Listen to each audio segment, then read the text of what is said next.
kwentong ito ang nagsisimulang sa babaeng kumakatok tuwing alas 3 ng umaga.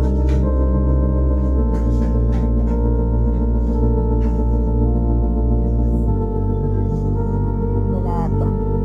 Totoo. Kailang nga ako na-check.